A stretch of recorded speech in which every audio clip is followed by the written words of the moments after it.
नमस्कार दोस्तों, आज मैं आपको माघ बुधवार पर गणेश भगवान की कहानी सुनाने जा रही हूँ। प्रेम से बोलिए गणेश भगवान की जय हो। एक समय की बात है, एक गांव में सुंदर नाम का किसान अपने पत्नी लता के साथ रहता था। उनका एक 10 साल का बेटा था, मोहन। सुंदर के पास खेत थे जिस पर वह खेती करके अपने परिवार का पालन पोषण करता था। सुंदर की पत्नी घर के कार्य करती थी। वह भगवान गणेश को अपना इष्ट देवता मानती थी। उनके व्रत व पूजा पूरे नियम से करती थी। एक बार गांव में भयंकर महामारी फैली जिसकी चपेट में सुंदर भी आ गया। वह बहुत बीमार पड़ गया। उसकी बीमारी के चलते लता भी काफी परेशान रहने लगी। उसने सुंदर का काफी उपचार कराया पर वह ठीक नहीं हो पा रहा था। उपचार के चक्कर में खेत भी बिक गए, लेकिन सुंदर की तबीयत दिन पर दिन खराब होती जा रही थी।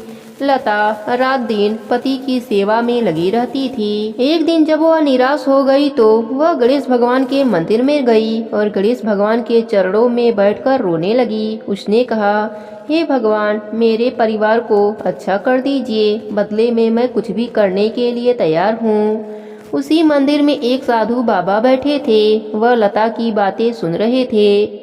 जब लता वापस जाने लगी तो उन्होंने कहा, बेटी, तुम क्यों परेशान हो?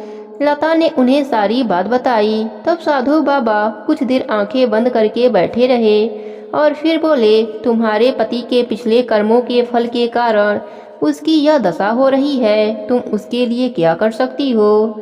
तब लता ने कहा, महाराज, मैं कुछ भी कर सकती हूँ, बस मेरे पति के प्राण बचा लीजिए। तब साधु बाबा ने कहा, तुम्हारे भाग्य में पति या संतान दोनों में से एक का ही सुख है। यदि तुम अपने पति का प्राण बचाना चाहती हो तो तुम्हें पुत्र की बलि देनी पड़ेगी। उसे हमें सौंपना होगा। हम उसे ले जाकर एकांत में बलि देंगे। यह सुनकर लता डर गई और बोली, महाराज, यह कैसे हो सकता है? मेरा तो एक ही पुत्र है। तब साधु बाबा ने कहा, घर जाकर सोच लो। यदि तुम अपने पुत्र को हमें देती हो तो 1 सप्ताह में तुम्हारा पति स्वस्थ हो जाएगा। लता रोती हुई घर आई। उसने सुंदर को इस बारे में कुछ नहीं बताया। यदि उसे पता लगता तो उसकी तबीयत और खराब हो जाती। इसी तरह रात बीती। वह रात भर रोती रही। सुबह वह अपने पुत्र को लेकर मंदिर पहुंची और मोहन को साधु बाबा को सौंप दिया। लता ने कहा, महाराज, मैंने निर्णय लिया है कि पति की वजह से ही यह संतान मुझे मिली है। इसलिए यदि दोनों में से एक को चुनना हो तो मैं अपने पति को चुनूंगी। आप इसे ले जाइए और मेरे पति को ठीक कर दीजिए। साधु बाबा उसे लेकर चल दिए। लता वहीं जमीन पर गिर पड़ी और रोने लगी। वह रोते रोते घर आ गई। वह दिन रात अपने पुत्र के वियोग में रोती रहती। धीरे धीरे उसका पति ठीक होने लगा और ठीक 8 दिन बाद वह स्वस्थ हो गया। ठीक होते ही उसने अपने पुत्र को पुकारा, परंतु वह कहीं भी नजर नहीं आया। उसने लता से पूछा। तब उसने रोते हुए सारी बात बताई। सुंदर गुस्से में बोला, मूर्ख, यह क्या कर दिया? हमारा एक ही तो सहारा था, तूने उसकी भी बलि दे दी। उसके बिना मैं जीकर क्या करूँगा? जा उसे कहीं से भी लेकर आ, तभी मेरे घर में पैर रखना। यह कहकर उसने लता को घर से निकाल दिया। वह रोती हुई उसी मंदिर में पहुंची। वहीं साधु बाबा बैठे थे। वह उनसे अपने पुत्र को वापस करने की प्रार्थना करने लगी।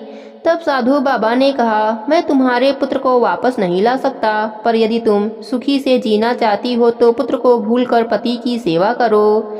लता ने कहा, महाराज, वह तो मेरा शकल भी नहीं देखना चाहते हैं। तब साधु बाबा ने कहा, तुम गणेश भगवान की पूजा करो। गणेश भगवान की कृपा से तुम्हारे दुख के दिन दूर हो जाएंगे।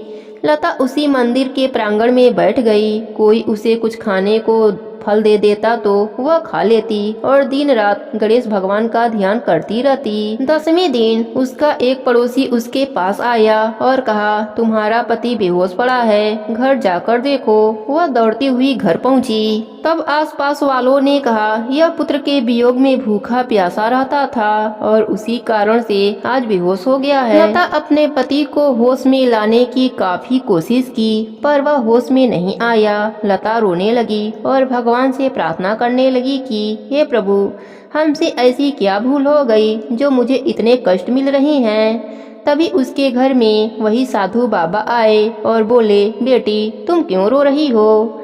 लता ने कहा, बाबा मैं तो दोनों तरफ से हार गई, पुत्र की बलि दे दी और पति को भी ठीक नहीं कर पाई।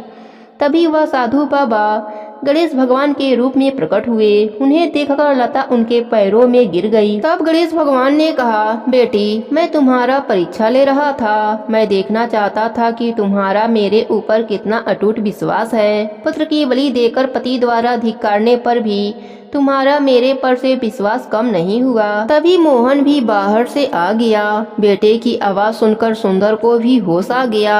पति पत्नी दोनों गणेश भगवान के चरणों में नतमस्तक हो गए।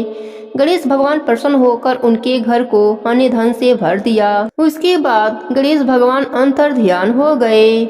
हे गणेश जी महाराज, अपने सभी भक्तों पर अपनी कृपा बनाए रखना। प्रेम से बोले गणेश भगवान की जय हो।